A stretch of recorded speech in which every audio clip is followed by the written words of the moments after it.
नमस्ते। राष्ट्रिय वाणिज्य बैंक तह 4 को द्वितीय चरणको प्रथम पत्र अन्तर्गत खण्ड ग को युनिट 7 मा लेखा परीक्षण र यसको महत्त्व। लेखा परीक्षण भन्नाले हिसाब किताबको जाँच गर्ने काम भन्ने बुझिन्छ। लेखाको जाँच गर्ने, विश्लेषण गर्ने, समीक्षा गर्ने, छानबिन गर्ने, निरीक्षण गर्ने, तुलना गर्ने, पुनरावलोकन गर्ने, मूल्याङ्कन गर्ने र प्रतिवेदन गर्ने कार्यलाई लेखा परीक्षण भनिन्छ। यसले लेखाको जाँच र त्यसको आधारमा गरिने मूल्याङ्कन तथा विश्लेषण समेतलाई जनाउँदछ। लेखा परीक्षण दुई प्रकारका हुन्छन्, आन्तरिक लेखा परीक्षण र बाह्य अथवा अन्तिम लेखा परीक्षण। कुनै पनि संस्थाको आर्थिक क्रियाकलापहरू चेक जाँच गरी वा परीक्षणको माध्यमबाट संस्थाभित्र भएका गल्ती तथा छल कपट पत्ता लगाई वास्तविक आर्थिक अवस्था तथा स्थिति स्वतन्त्र, निष्पक्ष, यथार्थ स्थिति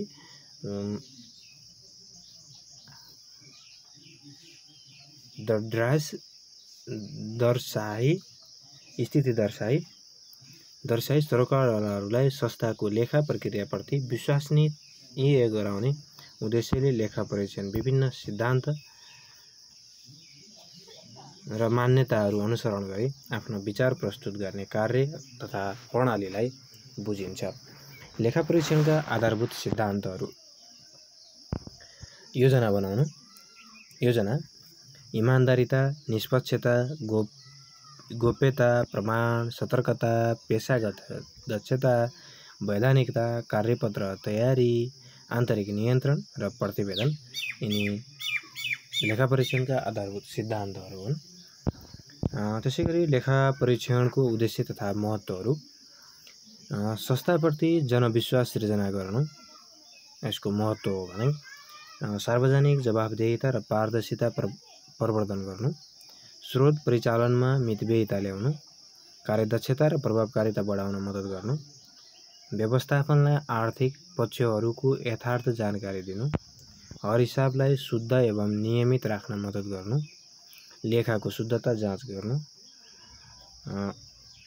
अर्थ जगतसँग सम्बन्धित व्यवस्थापनलाई सुधार गर्नु, लेखा व्यवस्थालाई यथार्थ बनाउनु, जोखिम व्यवस्थापन, नियन्त्रण प्रणाली र सुशासनको मूल्याङ्कन गर्नु, लेखा व्यवस्थापनलाई स्वतन्त्र, विश्वासिलो, वस्तुपरक बनाउँदै संलग्न कर्मचारीहरूलाई आफ्नो दायित्व निर्वाह गर्न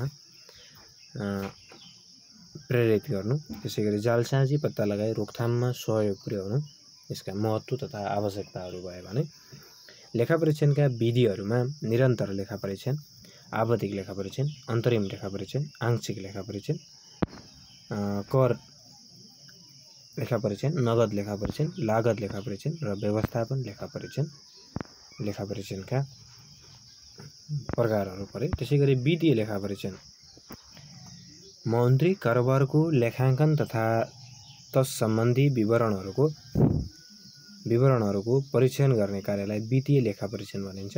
आर्थिक कारोबारहरूको फलस्वरूप भएका खर्चहरू, प्राप्त भएका गल्तीहरू, सिर्जना भएका दायित्वहरू, प्राप्त गरिएका आम्दानीहरू आदिको सम्बन्धमा मौद्रिक आधारमा राखिएको लेखा तथा तयार भएका आर्थिक प्रतिवेदनहरूको लेखा परीक्षण नै वित्तीय लेखा परीक्षण हो।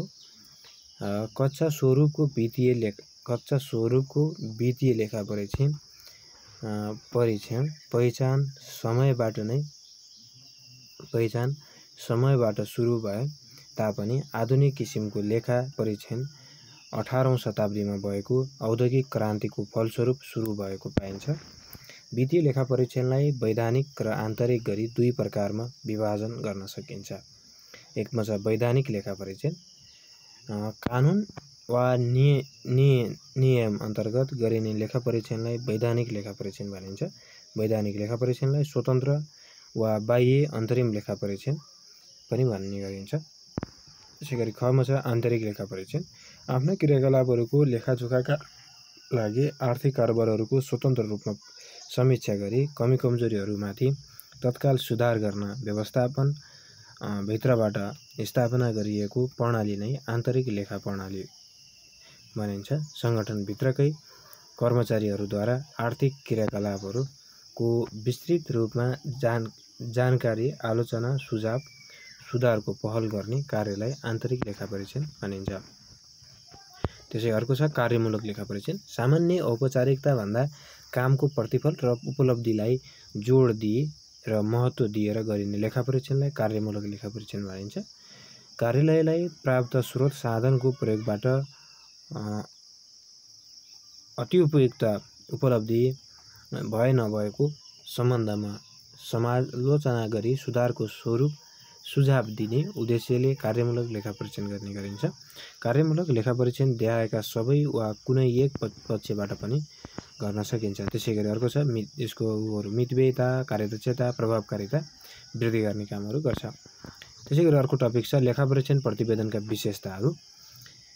एकमा छ प्रतिवेदनमा हिसाब किताब तथा आर्थिक विवरणको शुद्धता एवं यथार्थ स्पष्ट रूपमा उल्लेख गरिन्छ। लेखापरीक्षणको दौरानमा पाइएको त्रुटि तथा छलकपटबारे समीक्षा तथा मूल्याङ्कन गरी प्रष्ट राय प्रस्तुत गरिनुहुन्छ। प्रतिवेदन वस्तुपरक हुनुपर्छ। प्रतिवेदनमा स्वस्थ आलोचना गरिनुपर्दछ। प्रतिवेदनको भाषा सरल एवं मर्यादित हुनुपर्छ। प्रतिवेदन संक्षिप्त तर स्पष्ट हुनुपर्छ। प्रतिवेदन यथार्थतामा आधारित हुनुपर्छ। प्रतिवेदनमा लेखापरीक्षकद्वारा आफ्ना सुझाव प्रस्तुत गरिन्छ। त्यसैगरी अर्को टपिक छ लेखापरीक्षण प्रतिवेदनमा समावेश गरिनुपर्ने आधारभूत तत्त्वहरूमा एकमा छ शीर्षक, प्रापक, सुरु प्रकरण, कार्यक्षेत्रको प्रकरण, राय प्रकरण, प्रतिवेदनको मिति, लेखापरीक्षकको दस्तखत। त्यसैगरी लेखापरीक्षक प्रतिवेदनको किसिम। आधुनिक प्रतिवेदनमा प्रत्येक कम्पनीले देखाएका कुराहरू खुलाई प्रतिवेदन तयार गरी साधारण सभा हुनुभन्दा कम्तीमा 21 दिन अघि कम्पनी रजिस्ट्रारको कार्यालयमा पेश गर्नुपर्दछ। यस प्रकारको प्रतिवेदनलाई वैधानिक प्रतिवेदन भनिन्छ। त्यसैगरी अर्को छ साधारण प्रतिवेदन। लेखापरीक्षकले पेश गर्ने प्रतिवेदन कार्यप्रति अनुकूल वा स्वच्छ भएमा त्यस्तो प्रतिवेदनलाई स्वच्छ वा सहमतिपूर्ण प्रतिवेदन भनिन्छ। त्यसैगरी अर्को छ कैफियतपूर्ण प्रतिवेदन। लेखापरीक्षण सन्तुष्ट हुन नसकेको अवस्थामा पेश गरिने प्रतिवेदनलाई कार्यमूलक कैफियतपूर्ण प्रतिवेदन भनिन्छ। लेखापरीक्षण प्रतिवेदन व्यावसायिक कम्पनीहरूद्वारा आर्जन गरिएको मुनाफाको यथार्थ यकिन गर्न कर लेखापरीक्षण गराउनुपर्ने हुन्छ। त्यसैगरी अर्को टपिक छ आन्तरिक लेखापरीक्षण इन्टर्नल अडिट। आफ्ना क्रियाकलापहरूको लेखाजोखाका लागि आर्थिक कारोबारहरूको स्वतन्त्र रूपमा समीक्षा गरी कमी कमजोरीहरूमाथि तत्काल सुधार गर्न व्यवस्थापनभित्रबाटै स्थापना गरिएको प्रणाली नै आन्तरिक लेखापरीक्षण हो। अर्थात् सङ्गठनभित्रकै कर्मचारीहरूद्वारा आन्तरिक रूपमा आर्थिक कारोबारको विस्तृत रूपले जाँच गरी आलोचना गर्ने, सुझाव प्रदान गर्ने र सुधारको पहल गर्ने कार्यलाई आन्तरिक लेखापरीक्षण भनिन्छ। त्यसैगरी अर्को टपिक छ आन्तरिक लेखापरीक्षणको उद्देश्य तथा महत्त्वहरू। एकमा व्यवस्थापनलाई आर्थिक पक्षहरूको यथार्थ जानकारी दिनु, हर हिसाबलाई शुद्ध एवं नियमित राख्न मद्दत गर्नु, लेखाको शुद्धता जाँच गर्नु, हर हिसाब तथा मौद्रिक विवरणलाई आर्थिक वर्षभित्र नै समायोजन गर्नु, अर्थ जगतसँग सम्बन्धित व्यवस्थापनमा सुधार गर्नु, अन्तिम लेखापरीक्षणको लागि आधार तयार गर्नु, लेखा अवस्थालाई यथार्थ बनाउनु, जोखिम व्यवस्थापन नियन्त्रण प्रणाली प्रभावकारी बनाउनु, सङ्गठनका क्रियाकलापहरूको स्वतन्त्र रूपमा समीक्षा गरी व्यवस्थापन सक्षम सुधारको लागि सुझाव दिनु, लेखा व्यवस्थापनलाई स्वतन्त्र, विश्वासिलो र वस्तुपरक बनाउँदै सङ्गठन कर्मचारीहरूलाई आफ्नो दायित्व निर्वाह गर्न सहयोग गर्नु, जालसाजी पत्ता लगाई रोकथाममा सहयोग पुर्याउनु। त्यसैगरी अर्को टपिक छ बाह्य लेखापरीक्षण एक्सटर्नल अडिट। लेखा राख्ने संस्था बाहेक अन्य कुनै अधिकार प्राप्त संस्थाबाट गरिने लेखापरीक्षणलाई बाह्य लेखापरीक्षण भनिन्छ।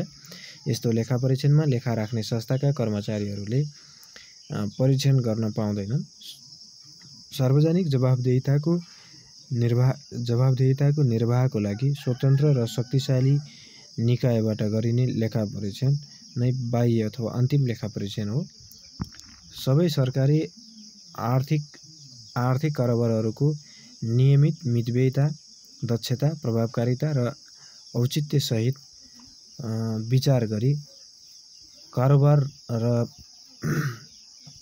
सोसँग सम्बन्धित अन्य क्रियाकलापहरूको एक गरी वा बीचमा छड्के गरी वा केही प्रतिशत मात्र परीक्षण गर्ने गरी गरिने लेखा गरी वा केही प्रतिशत मात्र परीक्षण गर्ने गरी गरिने लेखा परीक्षण नै अन्तिम लेखा परीक्षण हो। त्यसैगरी अर्को छ आन्तरिक र अन्तिम लेखा परीक्षण बीच समानताहरू। दुवैको उद्देश्य लेखा परीक्षणको नियन्त्रण र मितव्ययिता गर्नु हो। दुवैको सिद्धान्त र कार्यशैली समान हुन्छ। दुवैको खर्च गर्ने अधिकार बाहेकका अधिकार वा निकायले परीक्षण गर्दछन्। दुवैको ध्येय आर्थिक कारोबारको शुद्धता कायम गर्नु हुन्छ। यी दुवै आर्थिक प्रशासनका अभिन्न अङ्ग हुन्। दुवैले आर्थिक सुशासन, आर्थिक नियन्त्रण, जवाफदेहिता कायम गर्ने सिलसिलामा इकोनोमी, इफेक्टिभनेस, इफिसियन्सीमा जोड दिन्छन्। दुवै क्रियाकलापको पोस्ट मर्टम व्यवस्थापन हुन्छ। दुवै आर्थिक कारोबार व्यवस्थापनमा मेन्स हुन इन्ड हुँदैनन्, कारण हुन् अन्त्य होइनन्। हस्त, धन्यवाद।